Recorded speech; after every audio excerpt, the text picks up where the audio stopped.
जय श्री कृष्णा। राधे राधे। कार्तिक मास में चकवा चकवी कहानी सुनने से पूरे कार्तिक मास का फल प्राप्त हो जाता है।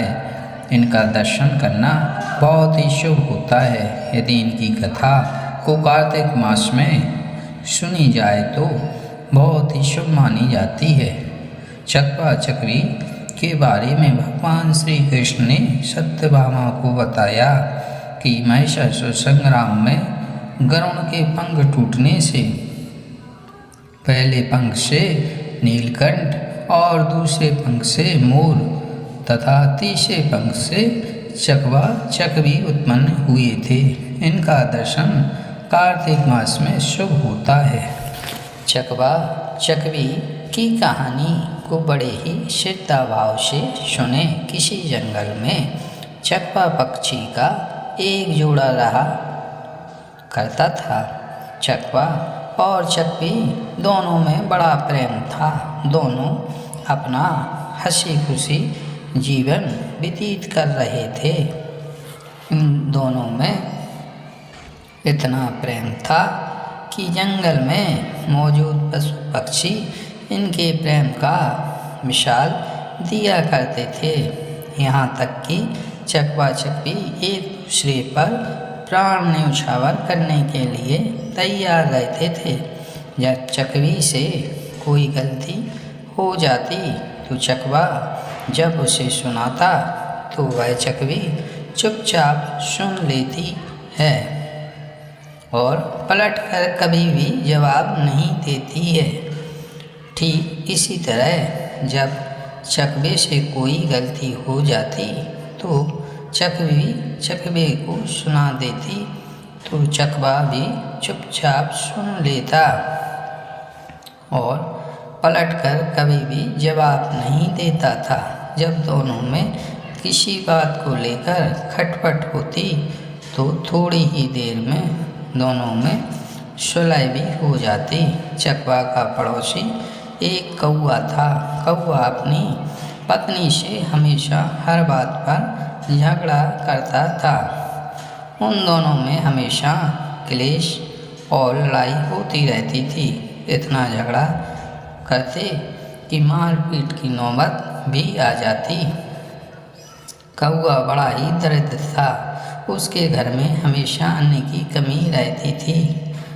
वही चकवा धन धान्य से संपन्न रहता था क्योंकि उसके घर में खुशहाली और शांति थी। कौवा जब चकवा चकवी को देखता कि ये दोनों कितनी खुश हैं और आनंद से रहते हैं तो उसे जलन होती थी। कौवा अपने मन में सोचता कि मैं किस तरह इन दोनों में फूट डालूं और दोनों को अलग कर दूं जिससे इसके घर की शांति भंग हो जाए। कौवा चकवा का मित्र भी था।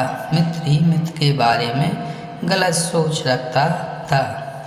उसके मन में चकवा और चकवी के प्रति हमेशा जलन रहती थी। कौवे ने अपने मन में सोचा कि जब मैं इसे शांति से नहीं रहने दूंगा, मेरे घर में झगड़े और लड़ाइयाँ होती हैं, मैं परेशान रहता हूँ, तो फिर ये कैसे सुख शांति से रह सकता है। अब इसके घर में अशांति फैलानी है। इसका जीवन भी हमें नरक करना है।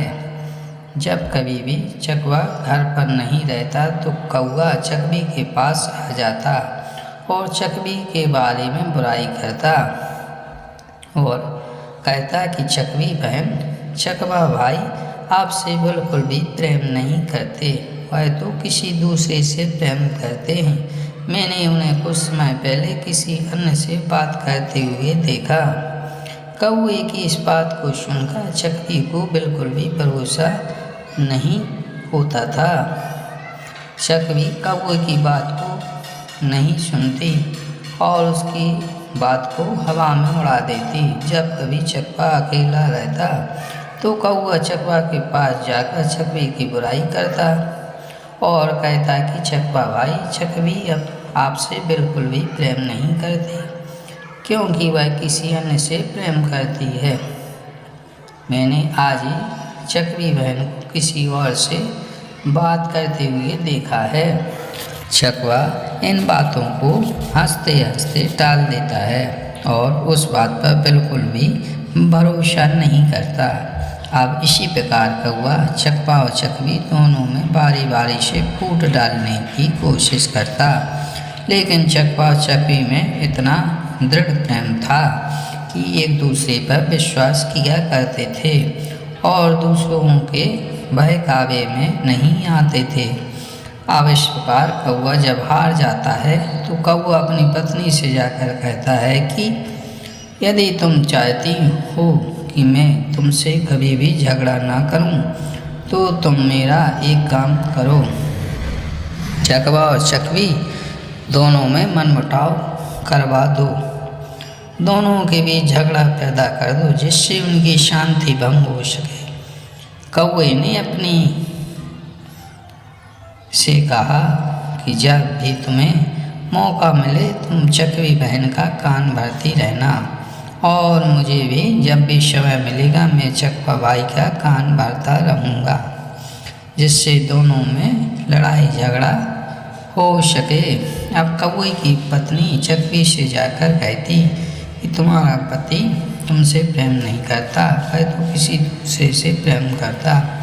ठीक इसी तरह कौवा भी चकवी के पास जाकर कहता, चकवा भाई चकवी बहन आपसे प्रेम नहीं करती, वह किसी दूसरे से प्रेम करती है।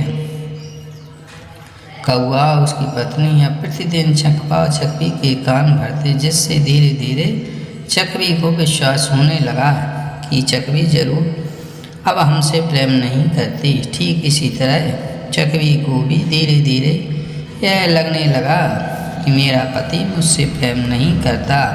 अब चकवा और चकवी में मनमुटाव होने लगा, दोनों के बीच झगड़े होने लगे, जिसकी वजह से लक्ष्मी जी ने चकवा और चकवी के घर को छोड़ दिया, क्योंकि जिस घर में लड़ाई झगड़े होते हैं उस घर में माँ लक्ष्मी का वास नहीं होता है। अब चकवा और चकवी के घर में दरिद्रता ने अपना वास कर लिया। जब चकवा और चकवी धन की कमी के कारण मुंह को मरने लगे तो यह देखकर कौवे को बड़ा सुकून मिलता और बड़ी प्रसन्नता मिलती। एक दिन चकवा को यह एहसास होता है कि हमारी लड़ाई झगड़े की वजह से ऐसा हो रहा है, तो वह अपनी पत्नी से कहता है, प्रिय देखा तुमने, जब हम दोनों एक दूसरे से लड़ाई झगड़े नहीं करते थे तो हमारा जीवन कितना सुखमय था और हमारे घर में अन्न धन की कोई कमी नहीं थी। लेकिन जब से हम दोनों आपस में लड़ने झगड़ने लगे हैं तब से हमारे घर में अन्न धन की कमी हो गई है। चकवे की बात सुनकर चकवे को अपनी गलती का एहसास होता है और वह चकवे से कहते हैं कि स्वामी मुझसे गलती हो गई, मुझे माफ़ कर दीजिए। हमें इस प्रकार दूसरों के बातों में आकर आपस में लड़ना झगड़ना नहीं चाहिए। तब चकवी ने चकवे से कहा, इस समस्या के समाधान के लिए हमें क्या करना चाहिए। तब चकवे ने कहा कि यही पास ही गुफा में एक सिद्ध पुरुष महात्मा रहते हैं, हम उनके पास चलते हैं, वही हमारी समस्या का समाधान करेंगे और हमें यह बताएंगे कि अब क्या करना चाहिए। यह सोच कर चकवा और चकवी उस महात्मा के पास चले जाते हैं और महात्मा को प्रणाम करके बैठ जाते हैं। जब महात्मा ने चकवा और चकवी के आने का कारण पूछा, जब चकवा की आँखों में आंसू आ जाते हैं तो दोनों पति पत्नी रोने लगते हैं। चकवा विस्तार पूर्वक पूरी कहानी उस महात्मा को सुना देता है। तब महात्मा कहते हैं कि हे चकवा, मेरी बातों को ध्यान से सुनो। आज मैं तुम्हें ऐसी 5 बातें बताऊंगा जिसे यदि तुमने अपने जीवन में उतार लिया और उस पर अमल कर लिया तो कभी भी तुम्हारे घर में लड़ाई झगड़े नहीं होंगे। इसके साथ ही जो मनुष्य मेरी इन 5 बातों पर अमल करेगा उसके घर में कभी लड़ाई झगड़ा नहीं होगा तथा उसके घर में कभी भी धन की कमी नहीं होगी। उसके घर में लक्ष्मी जी कभी भी रूठ कर नहीं जाएंगी। यह बात बिल्कुल सत्य है। जो व्यक्ति तुम्हें अच्छी तरह से जानता और समझता है वही व्यक्ति तुम्हारे घर में झगड़ा लड़ाई करवाते हैं, जिससे घर में क्लेश उत्पन्न होता है। यही लोग आपके दुखों और समस्याओं का कारण बनते हैं। इसलिए अपने करीबियों को राज की बातें या गुप्त बातें कभी नहीं बताना चाहिए। दूसरा,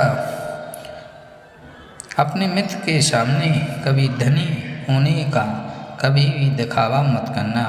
अपने मित्र के सामने अपनी बड़ाई और दिखावा करोगे तो मैं बहुत धनवान हूँ, तो वो मित्र आपके बारे में गलत धारणा बना लेगा। अन्य दूसरे के कहने पर कभी भी विश्वास नहीं करना चाहिए जब तक कि स्वयं आप अपनी आँखों से देख ना लो।